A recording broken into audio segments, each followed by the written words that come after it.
আসসালামু আলাইকুম রহমতুল্লাহি ওয়া বারাকাতুহু। শিমুলিয়া তাওহীদ ফাউন্ডেশনের পক্ষ থেকে আমরা একটি উদ্যোগ নিয়েছিলাম, যে উদ্যোগটি ছিল গরিব দুঃখী মানুষদেরকে শীতের বস্ত্র দান করা। তো আলহামদুলিল্লাহ আমরা সেই উদ্দেশ্যে আজকে কিছু ব্ল্যাঙ্কেট দান করলাম। সেই ব্ল্যাঙ্কেট দান করার কাজে যারা আমাদেরকে সাহায্যের হাত বাড়িয়ে দিয়েছিলেন, ইনশাআল্লাহ আল্লাহ তাদেরকে প্রতিদান দেবেন।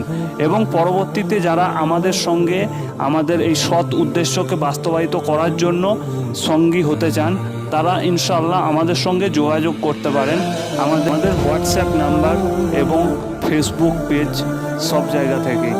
আর আমাদের এই ফাউন্ডেশনের উদ্দেশ্য হলো গরিব দুঃখী মানুষদের পাশে দাঁড়ানো এবং আপনাদের দানকে প্রকাশ্য এবং গোপনীয়ভাবে মানুষের কাছে পৌঁছে দেওয়ার। তো যদি কেউ আপনারা দান করতে চান তাহলে আমাদের সঙ্গে যোগাযোগ করবেন ইনশাআল্লাহ। আপনারা যদি কেউ দান করতে চান তাহলে এখানে আমাদের কিউআর কোড ও ব্যাংক ডিটেলস দেওয়া থাকলো। আসসালামু আলাইকুম রহমতুল্লাহি ওয়া বারাকাতুহু।